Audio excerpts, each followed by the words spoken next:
Terus bagaimana hubungan dengan anak saya yang sekolah di pesantren? Ini mau nanya sudah bersuci atau Terima kasih kemudian Bapak. bersinggungan dengan wudhunya batal. Wudhunya batal. Bismillahirrahmanirrahim. Assalamualaikum warahmatullahi wabarakatuh. Alhamdulillah wassalatu wassalamu ala Rasulillah wa ala alihi wa sahbihi wa mawalah wa la haula wa la quwata illa billah. Para pemirsa dan pendengar Fatwa TV dimanapun Anda berada, alhamdulillah kita bersyukur kepada Allah Subhanahu wa taala yang telah memberikan kita kenikmatan-kenikmatan sehingga di kesempatan yang berbahagia ini kita kembali dipertemukan oleh Allah Subhanahu wa taala dalam keadaan sehat walafiat. Salawat serta salam semoga senantiasa tercurah limpahkan kepada junjungan kita Nabi Muhammad sallallahu alaihi wasallam. Para pemirsa dan pendengar Fatwa TV dimanapun Anda berada, rahimakumullah.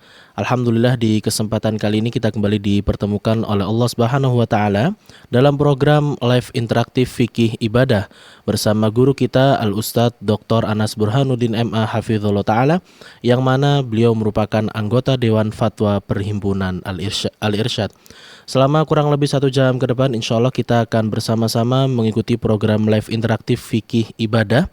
Tafadhol, nanti Anda dapat bertanya secara langsung kepada pemateri kita di kesempatan kali ini, Al-Ustadz Dr. Anas Burhanuddin MA Hafizullah ta'ala. Dan Alhamdulillah sudah membersamai kami di studio Fatwa TV Jember di kesempatan kali ini. Kita sapa terlebih dahulu. Assalamualaikum Ustadz. Waalaikumsalam warahmatullahi wabarakatuh. Ahlan wa sahlan. Bagaimana kabarnya Ustadz? Saya sehat. Alhamdulillah. Ini alhamdulillah saat ini Jember diguyur hujan cukup deras Ustadz ya. Padahal tadi siang panas, kemudian sorenya hujan, seperti itu Ustadz ya. Ya, alhamdulillah. Dan kita tetap berusaha untuk memberikan pelayanan terbaik untuk pemirsa dan pendengar Fatwa TV, insyaallah. Masyaallah. Tapi Ustadz, mudah-mudahan sehat selalu Ustadz, antum Ustadz, keluarga Ustadz. Baik pendengar dan pemirsa Fatwa TV dimanapun Anda berada, insya Allah kita akan mengikuti bersama program live interaktif di ibadah bersama Al-Ustadz Dr. Anas Burhanuddin MA Hafizahullah ta'ala. Tafadhol, bagi Anda nanti yang ingin bertanya secara langsung, Anda dapat bertanya melalui WhatsApp call di 0821 706087 atau juga Anda dapat bertanya melalui telepon di 0331 544 6087. Dan tak lupa kami ingin menyapa para pendengar yang mendengarkan kami melalui radio yang mana tergabung dalam RTVC atau Asosiasi Radio TV Islam Indonesia. Di antaranya ada Radio Bin Bas Yogyakarta, Radio Sahabat Tegal, Radio MDFM Probolinggo, Radio Amoba Pangkal Pinang, Sago FM Sumatera Barat, Radio Gema FM Bontang, Radio Al Hikmah Banyuwangi, Radio Albina AM Bekasi, Radio Tuah FM Riau, dan Radio Dai Tengaran. Baik pemirsa dan pendengar dimanapun Anda berada, mengawali program live interaktif di kesempatan kali ini, marilah kita dengarkan bersama-sama beberapa wejangan nasihat atau kalimat pembuka yang akan disampaikan oleh pemateri kita, Al-Ustadz Dr. Anas Burhanuddin MA Hafizullah ta'ala. Kepada Ustadz kami persilakan, tafadhol Ustadz. Bismillahirrahmanirrahim. Setelah melewati 5 bulan yang bisa kita katakan sebagai bulan-bulan biasa dan bukan musim ibadah, kita tanpa terasa sudah memasuki bulan Rajab. Ini adalah bulan yang merupakan penanda masuknya musim ibadah yang baru.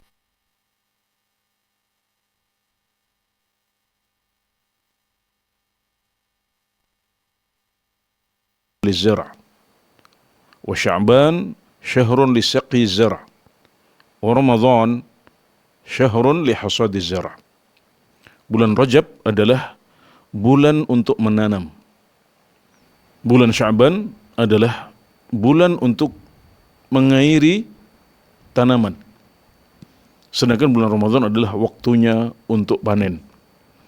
Maka penjelasan dan pernyataan beliau ini menunjukkan betapa orientasi para salafus saleh untuk beribadah kepada Allah Subhanahu wa taala sangat besar.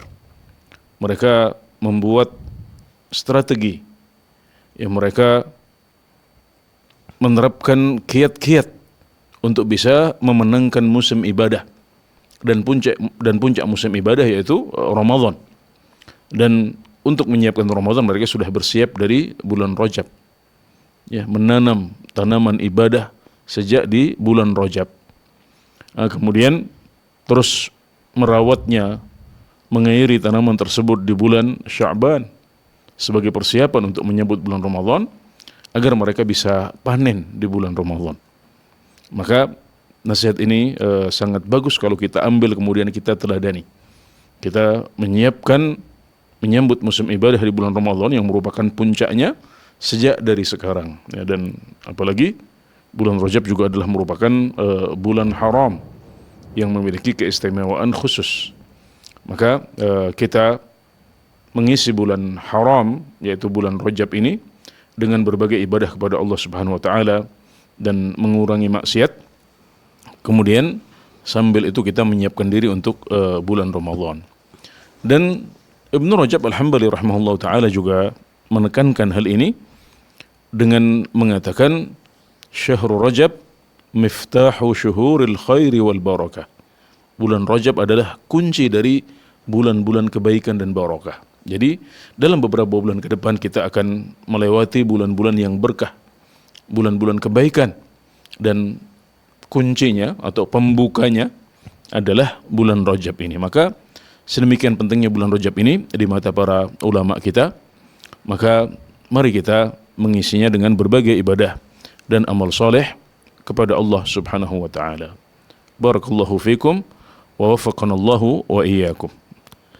Baik, Ustaz, jazakumullah khairan katsiran, barakallahu fikum Ustaz atas nasihatnya di kesempatan kali ini. Mudah-mudahan dapat kita renungi bersama Ustaz untuk mempersiapkan diri tentunya menghadapi bulan Ramadan 1446 Hijriah Ustaz.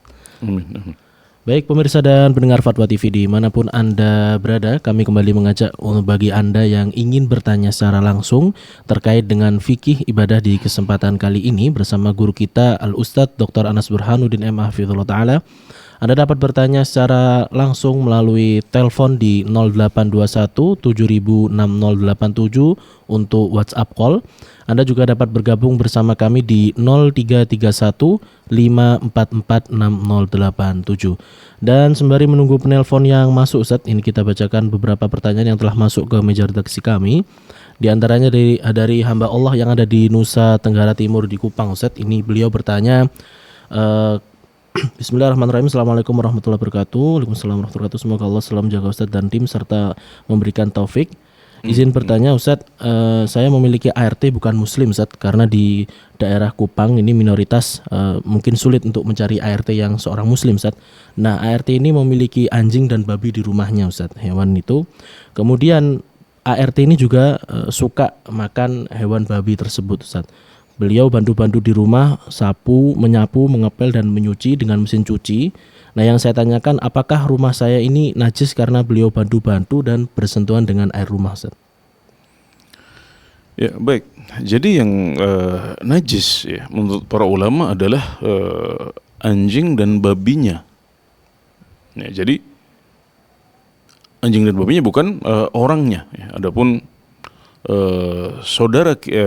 adapun manusianya ya, dalam hal ini yang disebut adalah asisten rumah tangganya yang non muslim ya, maka ini tidak disifati sebagai najis ya. Bahkan para ulama pun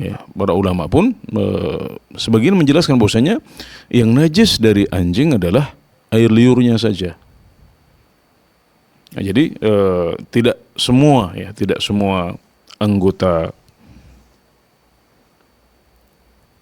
tubuh ya, tidak semua anggota tubuh anjing atau babi itu najis ya. Yang najis adalah air liurnya saja ya. Jadi kita berdalilnya dengan bertingkat-tingkat. Jadi yang pertama dia tidak najis ya, kemudian anjing dan babinya pun yang najis juga sebagian anggotanya saja ya, air liurnya saja. Ini yang kedua. Kemudian yang ketiga kan dia juga belum tentu bersentuhan dengan binatang-binatang ini kan. Artinya mungkin ada interaksi kan, tapi tidak selalu gitu, tidak selalu ya. Ya, sehingga yang wajib disucikan adalah bejana-bejana kita ya, atau pakaian kita ya, atau tempat kita yang terkena air liur anjing ya. Ini yang harus disucikan dari najis. Dan najisnya adalah najis mughalladhah, yang najis yang berat menurut para ulama ya. Dan untuk pertanyaan yang disebutkan oleh saudara kita di NTT ya, maka tidak ada sebab yang meyakinkan yang membuat kita harus mensucikan barang-barang atau benda-benda yang Anda miliki di rumah. Ya, karena ART Anda yang non muslim tidak disifati sebagai najis. Dan juga dia juga belum tentu ya selalu terkena najis dari air liur anjing yang ada di rumah dia ya. Jadi tidak ada sesuatu yang meyakinkan yang membuat kita harus merasa repot ya, merasa tidak nyaman ya dengan itu. Dan alhamdulillah ya muamalah ya dengan orang-orang non muslim diperbolehkan ya. Kita boleh berjual beli dengan mereka, kita boleh untuk bekerja pada mereka, dan sebaliknya mereka juga boleh untuk bekerja kepada kita. Jadi ini termasuk sisi-sisi yang dibolehkan ya, aspek-aspek yang dibolehkan dalam hubungan kita dengan non muslim, alhamdulillah. Nah, jadi tidak perlu ada kekhawatiran yang berlebih ya, sehingga merasa tidak nyaman atau merasa ada barang-barang kita yang terkena najis ya, mungkin najis turunan ya dari interaksi dia dengan beberapa binatang yang diharamkan dalam Islam ya. Jadi alhamdulillah urusannya gampang alhamdulillah, dan kita tidak perlu punya perasaan atau rasa repot seperti yang disebutkan dalam pertanyaan saudara kita di NTT. Alhamdulillah. Baik, jazakumullah khairan katsiran Ustaz atas jawabannya untuk hamba Allah yang ada di Kupang, Nusa Tenggara Timur Ustaz. Dan kita masih dari website Ustaz. Ini ada yang bertanya dari Majalengka, Jawa Barat Ustaz, masih berkaitan dengan najis Ustaz. Dari Ibu Diani, bismillah, Afwan izin bertanya untuk pakaian yang tersentuh najis yang sudah mengering. Ini misalnya penanya menyebutkan misal kotoran cicak Ustaz, kotoran cicak yang telah mengering. Nah, apakah masih boleh dipakai untuk sholat Ustaz? Ya.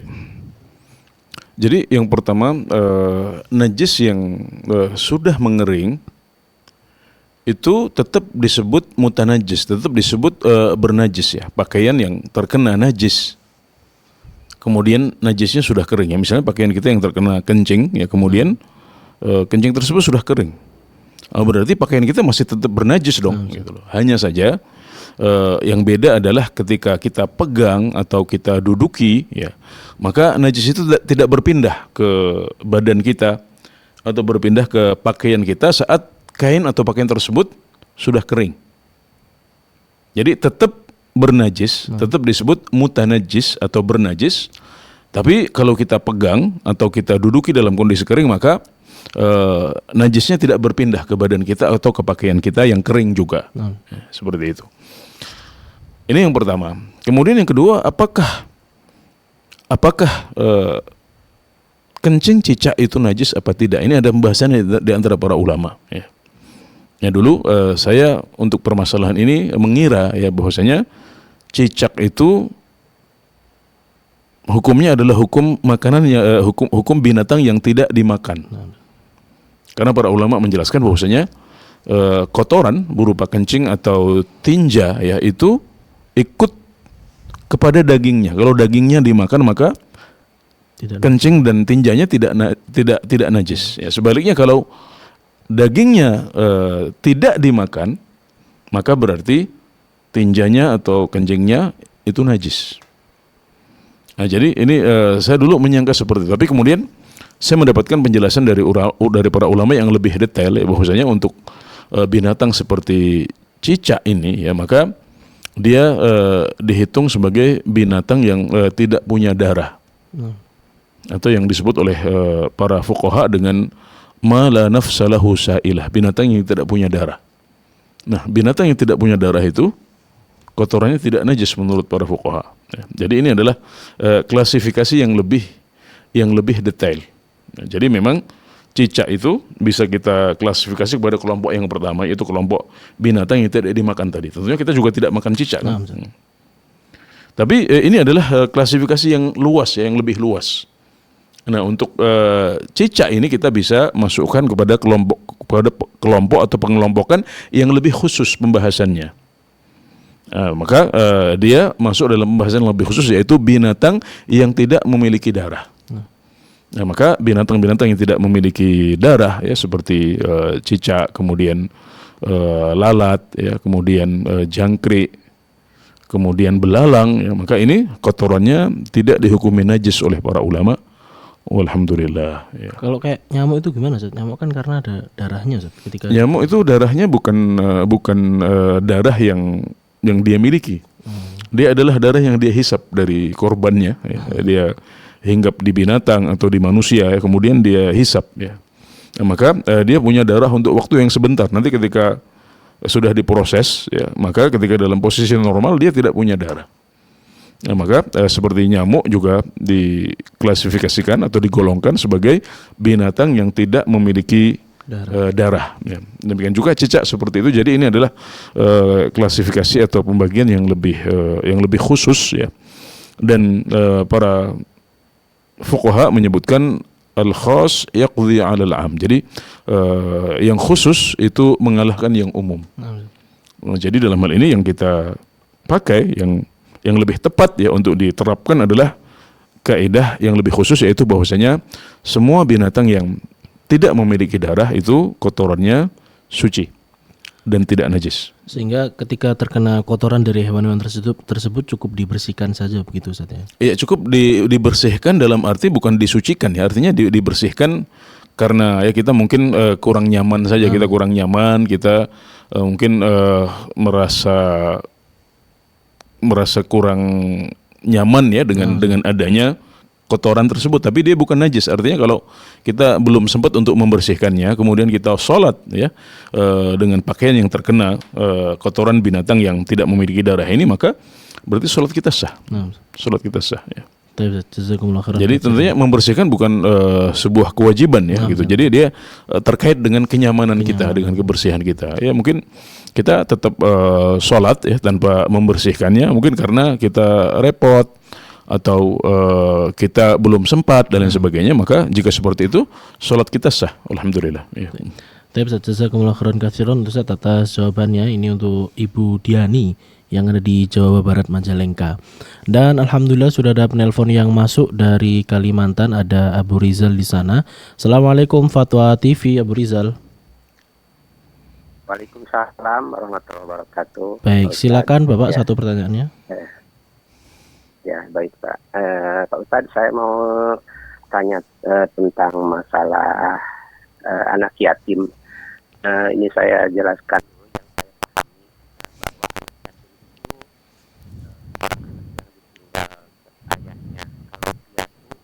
Seorang anak yang ditinggal ibunya, tapi dalam Al-Qur'an, ya, kalau yang saya pahami, Pak Ustadz, ada anak yatim piatu.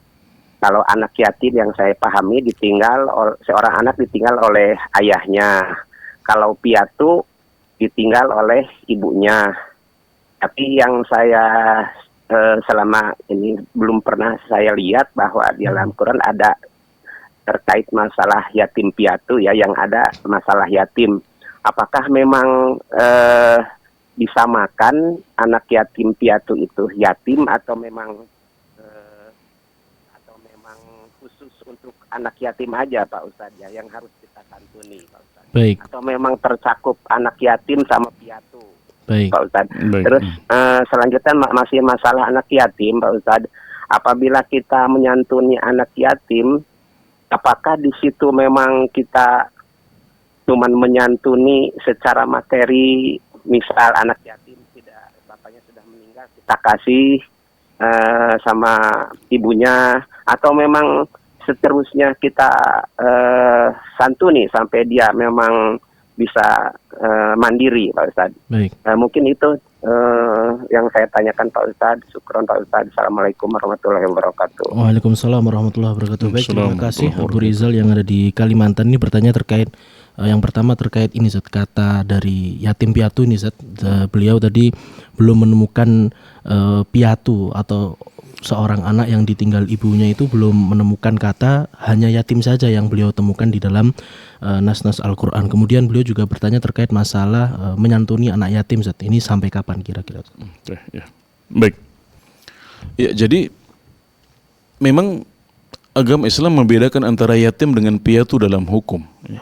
Jadi yang disebutkan dalam Al-Quran, ya, dalam hadis-hadis santunan anak yatim oleh Rasulullah SAW, memang anak-anak yatim, bukan anak-anak yang piatu misalnya. Kenapa? Karena Anak yatim adalah anak yang ditinggalkan oleh ayahnya ketika dia masih kecil. Sedangkan piatu adalah anak yang ditinggalkan oleh ibunya, yaitu dengan ibunya meninggal ketika dia masih kecil. Dan tentunya kedua hal ini berbeda. Orang yang ditinggalkan oleh bapaknya itu kemungkinan besar ya, lebih seringnya adalah dia akan kehilangan sumber pendapatan. Karena dalam Islam yang menjadi kepala rumah tangga, yang bekerja, yang punya kewajiban untuk memberikan nafkah adalah ayah. Ya, sedangkan ibu tidak punya kewajiban ini. Meskipun sebagian ibu punya penghasilan. Bahkan bisa jadi sebagian ibu penghasilannya lebih besar daripada suaminya. Ya, tapi yang umum ya, yang lebih sering kita dapati di masyarakat adalah bahwasanya kepala rumah tangga dan yang bekerja adalah laki-laki, yaitu ayahnya bukan ibunya. Ya, maka ini adalah sebuah perbedaan yang mendasar. Maka kalau seorang anak ditinggal mati oleh ayahnya, maka kemungkinan besar ya, dan yang lebih sering kita temui di masyarakat, maka dia akan kehilangan pendapatan, dia akan kehilangan nafkah.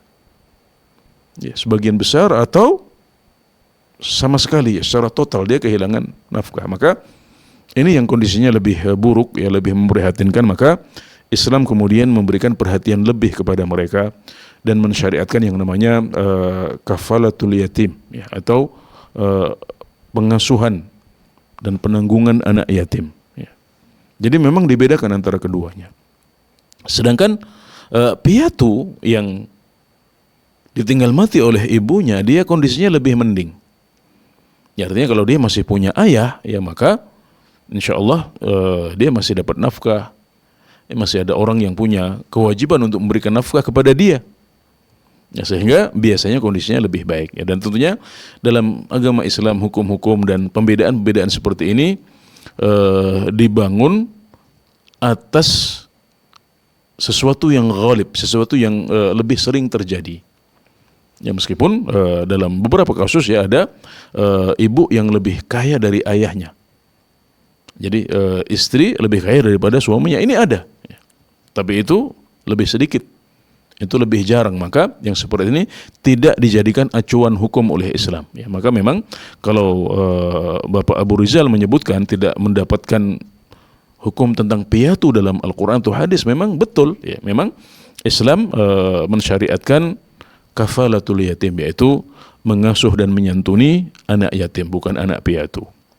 Tapi tentunya kalau ada orang yang piatu tapi kondisinya juga memprihatinkan, maka dia juga layak untuk kita bantu. Kita dianjurkan untuk membantu dia, tapi bentuknya bukan kafalatul yatim ya, bukan dalam bentuk pengasuhan anak yatim, tapi bentuknya adalah ihsan ya, atau sedekah secara umum ya. Dia bisa mendapatkan dari pasal atau dari pintu itu ya. Jadi memang dibedakan di antara keduanya. Kemudian tentang sampai kapan batasannya? Batasannya adalah sampai dia dewasa. Seorang anak yatim kalau dia sudah dewasa, maka dia sudah tidak disebut sebagai yatim lagi. Maka hak dia dari santunan anak yatim sudah putus. Nah, maka ini penting ya untuk kita perhatikan, karena kadang-kadang amanahnya dari donatur adalah untuk menyantuni anak yatim. Nah, maka kalau anak yang sudah melewati usia dewasa, maka kita tidak boleh lagi untuk menyalurkan donasi atau bantuan santunan yatim kepada anak ini. Ya. Tapi dia masih berhak untuk mendapatkan dari pos yang lain, mungkin dari pos zakat ya, dari pos sedekah ya, atau pos hadiah atau hibah dan yang lain ya, sebagai seorang yang miskin ya, sebagai seorang yang miskin atau seorang yang fakir ya. Adapun kalau ada amanah dari donatur berupa santunan anak yatim, maka anak yatim yang sudah dewasa tidak berhak untuk mendapatkan itu ya. Jadi ini perlu diperhatikan oleh para wali ya, kepada para pengelola panti asuhan ya. Harus dibedakan ya. Jadi kalau amanatnya adalah santunan anak yatim, maka anak yang sudah besar ini, yang sudah dewasa ini tidak berhak lagi untuk menerimanya ya. Dan kalau kita membantu dia sampai dewasa ya, misalnya di banyak komunitas itu mereka membantunya sampai tamat SMA misalnya.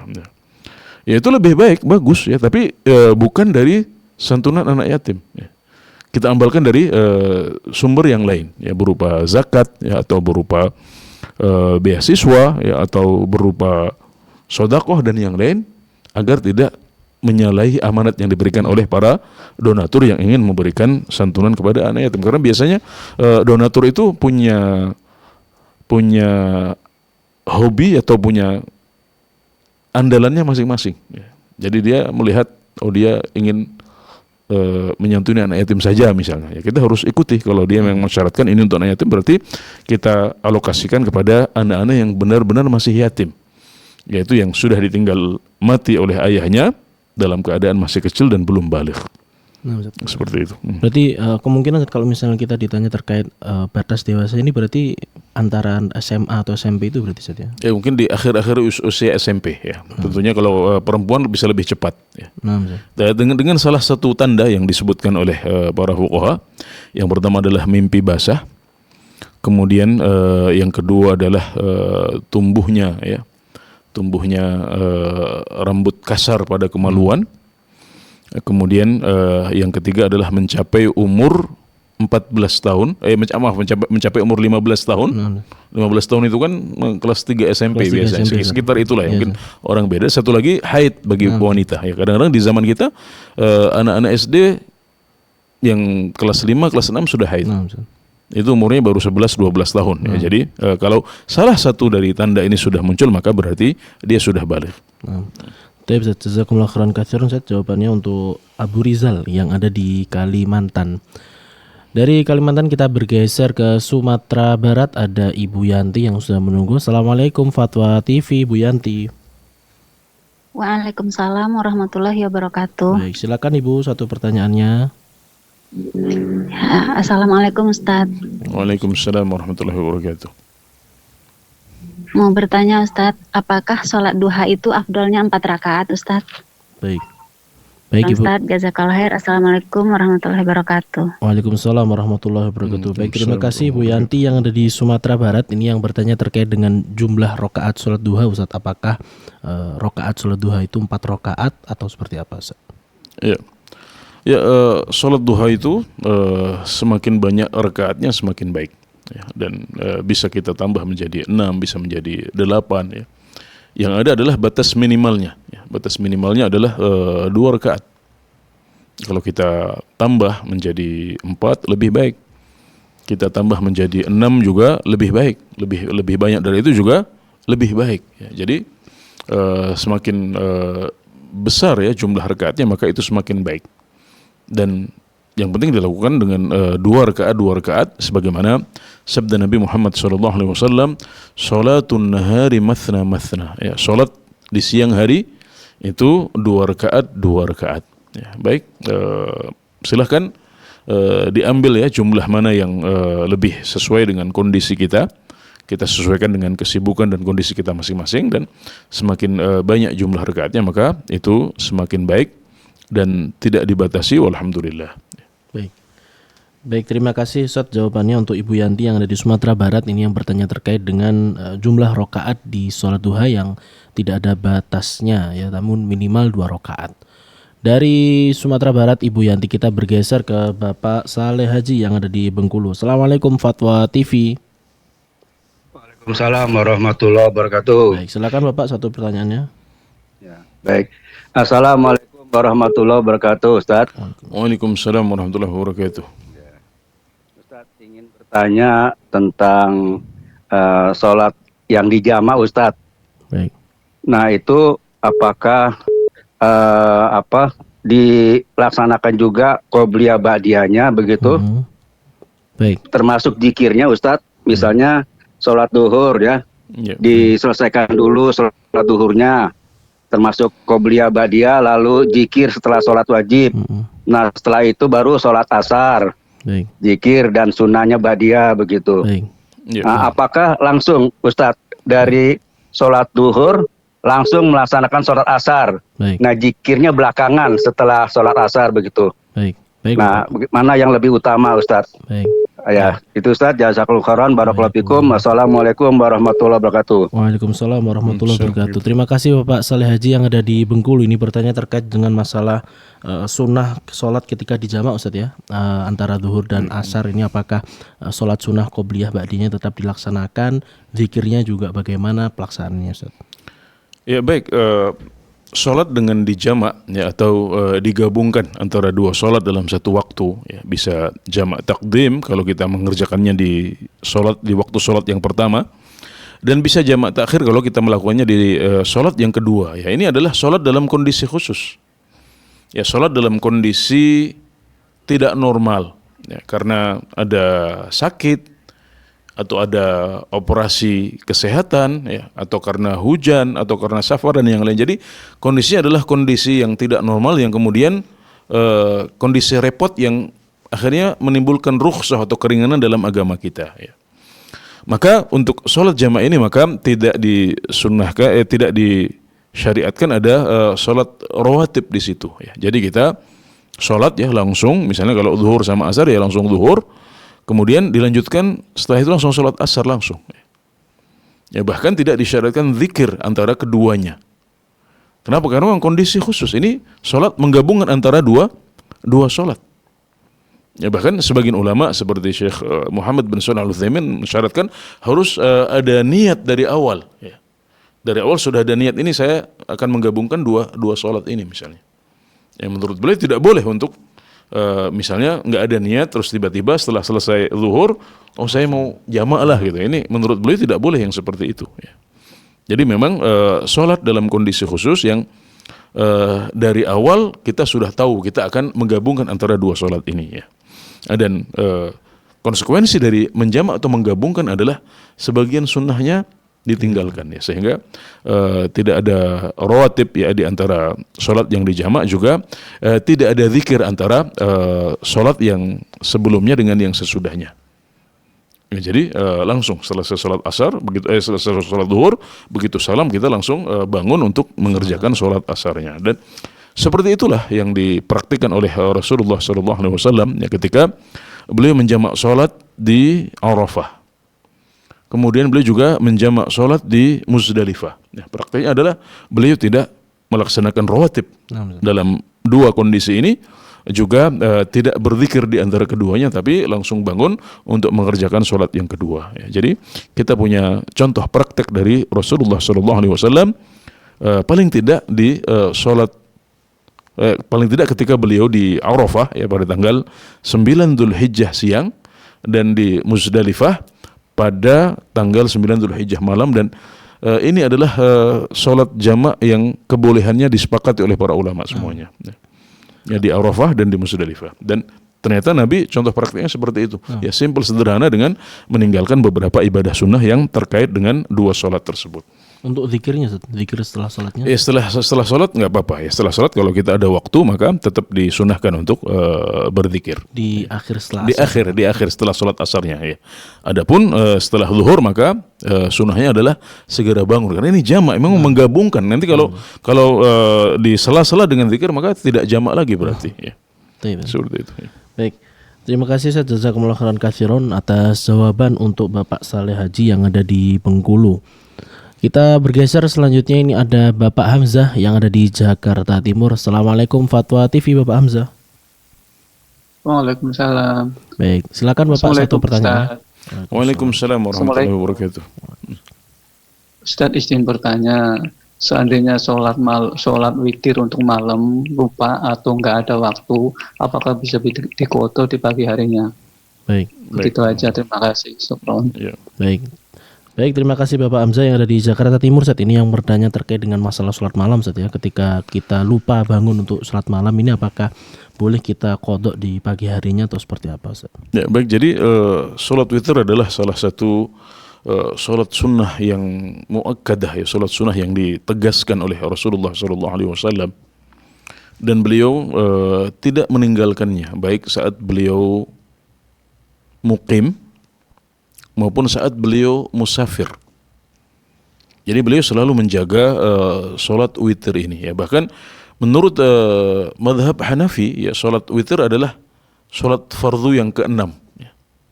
Ya, meskipun ini adalah pendapat yang marjuh, tapi sebagian ulama sampai berpendapat seperti itu saking pentingnya sholat witir ini. Ya, maka di antara sunnah Nabi Muhammad SAW adalah mengqadha sholat yang sunnah muakkadah ini. Ya.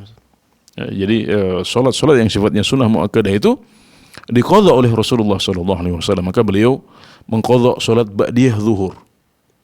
Ketika beliau kedatangan tamu tidak sempat untuk mengerjakan sholat ba'diyah zuhur, maka beliau mengerjakannya setelah sholat asar.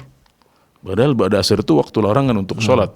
Terus kemudian beliau juga mengqadha sholat malam beliau, ya, termasuk witirnya.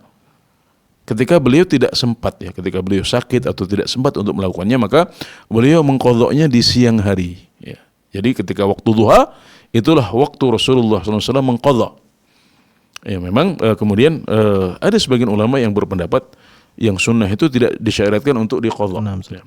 Jadi ini pendapat sebagian ulama. Tapi teladan dari Nabi Muhammad SAW adalah beliau mengqadha salat sunnah yang ditegaskan atau salat sunnah muakkadah seperti witir dan salat sunnah rawatib.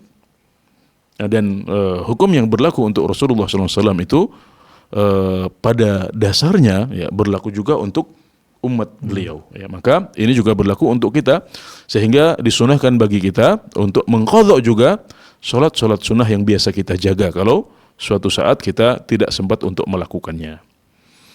Dan sedikit catatan yang diberikan oleh Rasulullah SAW adalah ketika beliau mengqadha salat witir di waktu duha, maka salat tersebut digenapkan jumlah rakaatnya. Salat witir itu tentunya ganjil, ya, bisa 1 atau 3 atau 5 dan seterusnya. Nah, kalau kita mengqadha salat witir di waktu duha, maka kita tambahi 1 rakaat.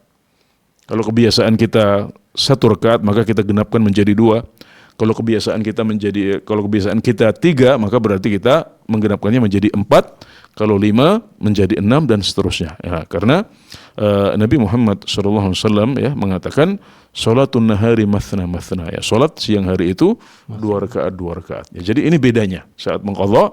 Kalau yang diqadha adalah salat witir, maka kita genapkan di waktu duha sebagaimana teladan Rasulullah SAW.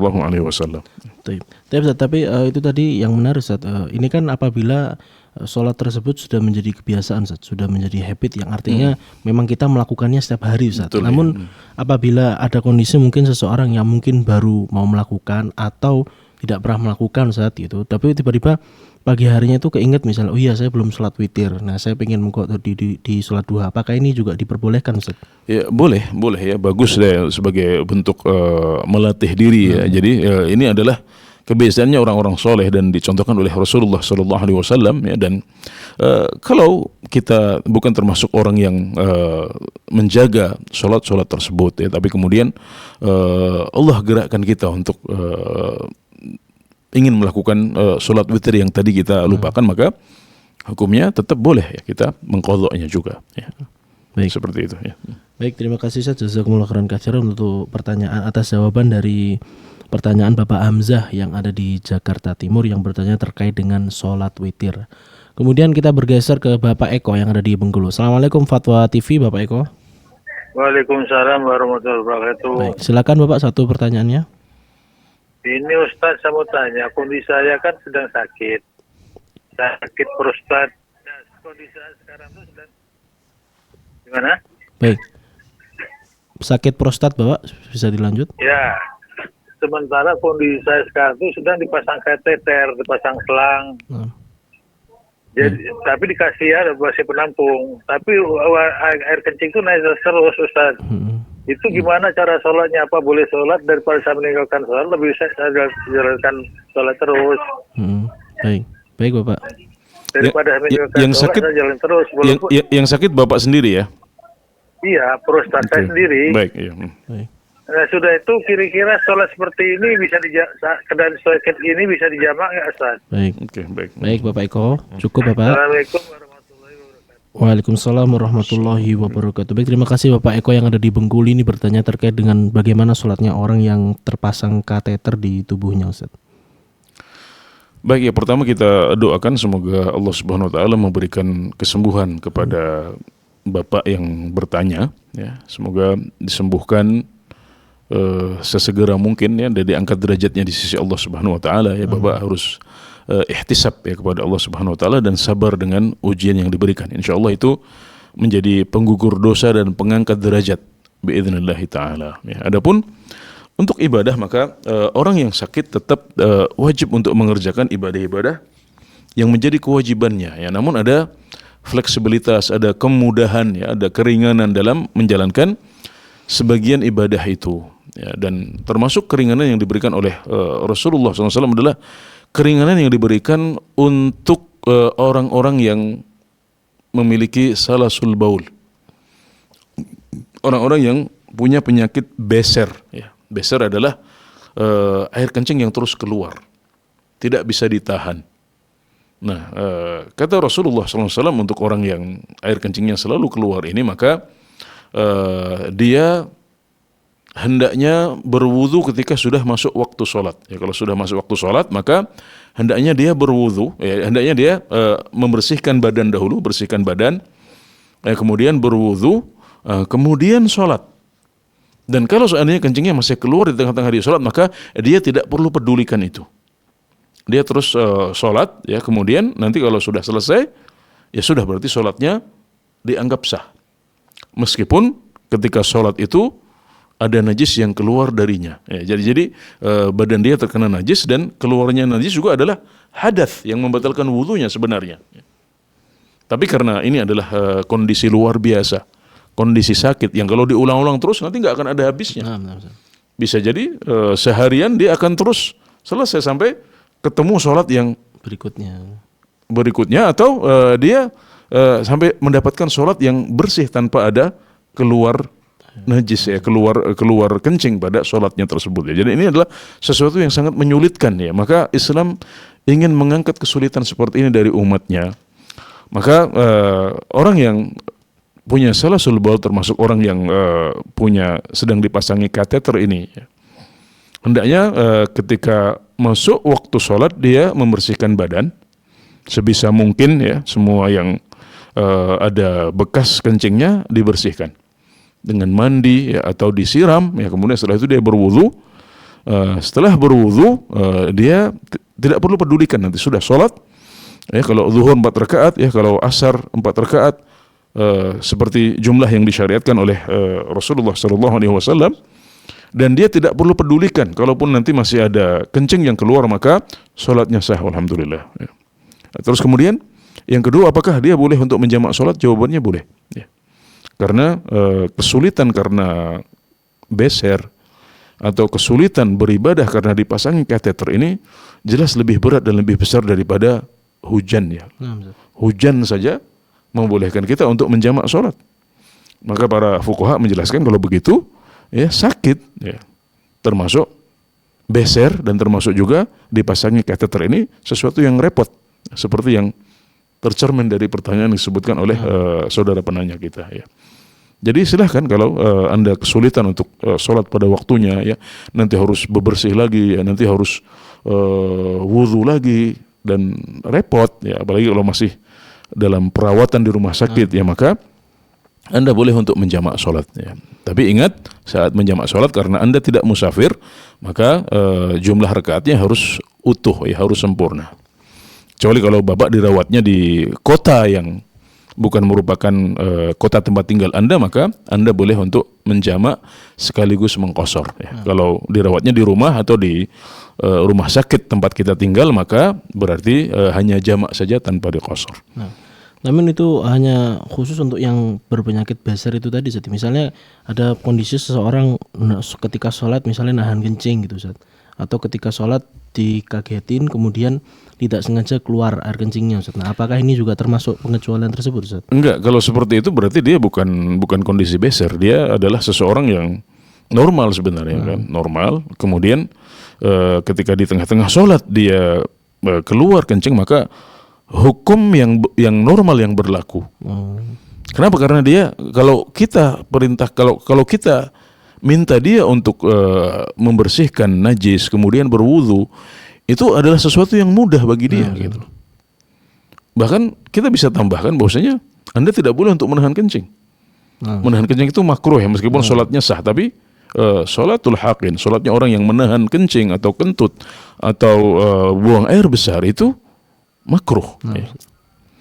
Nah, dan tidak ada beser di situ, tidak ada kerepotan pada dia. Ya, sehingga kalau kita suruh, kalau gitu kamu bersihkan najis, kemudian wudhu dan sholat seperti biasa, dia bisa melakukannya. Ya. Maka kondisinya tidak sama, maka dia tidak mendapatkan keringanan yang diberikan kepada orang yang punya beser atau salasul baul, atau orang yang sedang dipasangi kateter karena prostat tadi itu. Baik Ustaz, jazakumullah khairan katsiran Ustaz untuk jawabannya dari atas pertanyaan dari Bapak Eko yang ada di Bengkulu. Selanjutnya kita bergeser, ada Bapak hamba Allah yang ada di Banten. Fatwa TV, Assalamualaikum. Wabarakatuh. Tat, mohon bertanya Tat. Baik, silakan Bapak. Masalah niat. Saya udah punya wudhu dari rumah. Baik. Nyampe di masjid, azan udah selesai. Apakah boleh niat yang pertama tahiyatul masjid, qobliyah dan syukur wudhu? Mohon penjelasan, terima kasih. Assalamualaikum warahmatullahi wabarakatuh. Waalaikumsalam warahmatullahi wabarakatuh. Terima kasih Bapak hamba Allah yang ada di Banten. Ini bertanya terkait masalah sholat sunnah tadi ya. Mungkin menggabungkan sholat antara sholat sunnah setelah wudhu, sholat sunnah qobliyah, dan sholat sunnah tahiyatul masjid. Ya baik, jadi menjamak ya 3 niat sekaligus dalam satu sholat yang durasinya adalah 2 rakaat. Jika bentuknya adalah seperti yang disebutkan, maka ini hukumnya boleh, alhamdulillah. Kenapa? Karena masing-masing dari 3 niat tadi itu tidak memiliki tujuan tersendiri.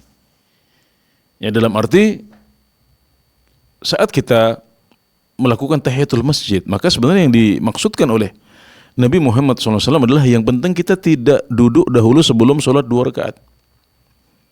Nah kemudian yang dimaksud dengan sholat sunnah wudhu atau sholat sunnah tuhur ya, menurut istilah para fuqaha, itu adalah yang penting kita sholat 2 rakaat setelah kita berwudhu. Nah maka yang memiliki niat khusus, yang memiliki tujuan khusus adalah sholat sunnah qobliyahnya. Jadi sholat sunnah qobliyah itu punya tujuan khusus, sementara tahiyatul masjid tidak punya tujuan khusus, dan sholat wudhu juga tidak punya tujuan khusus. Karena yang 2 yang terakhir ini tujuannya adalah yang penting Anda tidak duduk dahulu sebelum sholat 2 rakaat. Sholat apapun itu. Dan kemudian yang kedua yaitu yang penting Anda sholat 2 rakaat setelah Anda berwudhu. Ya, sholat apapun itu, termasuk dengan sholat qobliyah. Nah, jadi 2 hal yang disebutkan terakhir yaitu tahiyatul masjid dengan wudhu itu terwujud dengan kita mengerjakan sholat sunnah qobliyah. Nah maka untuk niat yang tidak ada kontradiksi seperti ini, niat yang tidak memiliki tujuan khusus ya, kecuali hanya satu yang punya ya, sehingga yang kedua dan ketiga ini tidak mengganggunya. Maka yang seperti ini adalah menggabungkan niat yang diperbolehkan oleh sebagian ulama. Maka silahkan ya Anda masuk masjid, sholat 2 rakaat, niatnya 3 sekaligus. Ya, qobliyah subuh, kemudian tahiyatul masjid sekaligus sebagai niat sholat sunnah wudhu. Ya, jadi ini dibolehkan untuk digabungkan. Ya, berbeda dengan sholat yang masing-masing memiliki tujuan khusus. Ya, misalnya sholat qobliyah subuh misalnya ya, dengan ba'diyah isya yang akan kita qadha. Ya, misalnya tadi malam ya, kita belum sempat untuk mengerjakan ba'diyah isya misalnya. Kemudian mau kita qadha ya. Ini adalah 2 sholat yang berbeda. Ya, 2 sholat yang punya tujuannya masing-masing. Keduanya setara, bisa dikatakan setara ya, sehingga tidak bisa digabungkan dalam satu niat. Ya, jadi ini contoh yang tidak boleh ya. Adapun menggabungkan niat dengan bentuk yang disebutkan oleh Bapak penanya, maka itu dibolehkan oleh sebagian ulama. Alhamdulillah. Jadi silakan menggabungkan niat atau 3 niat sekaligus untuk satu sholat yang durasinya 2 rakaat seperti yang disebutkan dalam pertanyaan Anda. Barakallahu fikum. Baik, terima kasih wafikum barakallahu. Jazakumullah khairan katsiran Ustaz atas jawabannya untuk Bapak hamba Allah yang ada di Banten. Baik, kita bergeser pertanyaan. Sebelumnya kita masih mengikuti program live interaktif Fikih Ibadah, pemirsa dan pendengar dimanapun Anda berada. Di kesempatan kali ini, tafadhol Anda dapat bertanya dan menelpon, bertanya melalui telepon di kesempatan kali ini di program live interaktif Fikih Ibadah bersama Ustadz Dr. Anas Burhanuddin M. Hafizahullah Ta'ala, yang mana beliau merupakan anggota Dewan Fatwa Perhimpunan Al-Irsyad. Anda dapat bertanya secara langsung melalui telepon di 0821 706087 untuk WhatsApp call. Anda juga dapat bertanya di 0331 544 6087 di kesempatan live interaktif Fikih Ibadah di kesempatan kali ini. Dan sembari menunggu penelpon yang masuk untuk memanfaatkan waktu yang tersisa, kita bergeser ke website Ustaz ya. Kita bergeser ke website. Ini ada pertanyaan dari Ibu Rani yang ada di Jawa Barat Ustaz, bertanya terkait dengan membersihkan rumah yang terendam banjir Ustaz ya. Ini karena kan air banjir ini biasanya berwarna kecoklatan dan ketika membersihkan juga sering melihat bangkai tikus di jalanan, di selokan. Nah, ini apakah air banjirnya ini terhitung najis atau tidak gitu? Karena Ibu Rani ini bercerita bahwasannya mempunyai penyakit was-was terutama dalam bersuci. Ini mohon jawaban terkait dengan air banjir dan nasihat agar bisa sembuh dari kewaswasan Ibu Rani tersebut Ustaz.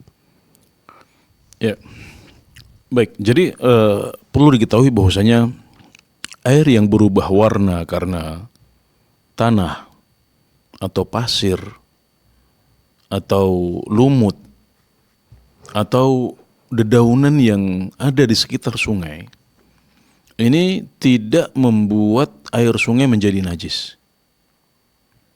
Karena tanah atau pasir atau lumpur ya, atau lumut atau dedaunan yang ada di sekitar sungai ini adalah barang-barang atau benda-benda yang suci yang tidak mungkin dipisahkan dari air sungai. Nah, ini istilahnya menurut para fuqaha adalah tahirun la yanfakku 'anil ma'i ghaliban. Benda suci yang tidak mungkin dilepaskan atau dipisahkan dari air. Maka kalau air sungai atau air laut ya berubah warnanya karena tanah atau pasir atau lumpur atau lumut atau dedaunan yang ada di sekitar sungai, maka air tersebut tetap kita hukumi sebagai air yang suci dan mensucikan. Meskipun warnanya kecoklatan atau bahkan kehitaman. Dan air banjir selalu seperti itu ya, maka itu adalah air yang suci, sehingga kalau air seperti itu mengenai rumah kita, maka kita tidak punya kewajiban untuk mensucikan rumah kita dari najis. Kenapa? Karena air banjir itu tidak najis. Kecuali kalau bersama banjir itu misalnya ada bangkai ya, tikus ya, ada bangkai tikus. Jadi bukan kita kadang-kadang melihat ada tikus di got seperti yang disebutkan dalam pertanyaan, tapi yang dikecualikan adalah kalau kita mendapati ada bangkai tikus misalnya ya. Bangkai tikus yang bersama banjir dia mengenai rumah kita misalnya, sehingga akhirnya di sekitar bangkai itu ada bekas najisnya ya, ada bau di situ ya, ada mungkin darah yang juga tercacar di situ. Maka inilah yang najis, yang harus disucikan, yang harus dibersihkan. Ini saja. Adapun yang lain ya, yang hanya kena air biasa meskipun airnya kehitaman atau kecoklatan, maka tempat tersebut tetap suci ya. Alhamdulillah, sehingga tidak ada kewajiban kita untuk mensucikannya dari najis. Walhamdulillah. Untuk menghilangkan waswasnya ini, menghilangkan waswas adalah dengan banyak berlindung kepada Allah Subhanahu wa taala dari godaan setan yang terkutuk ya. Jadi memang waswas ini adalah salah satu pintu setan untuk menggoda kita. Nah, saat mereka gagal untuk membelokkan kita dari suatu ibadah atau ketaatan kepada Allah Subhanahu wa taala, maka dia menggoda kita di tengah-tengah ibadah. Atau sebelum ibadah ya, ketika kita mau sholat, mereka membelokkan kita untuk tidak sholat tapi ternyata gagal.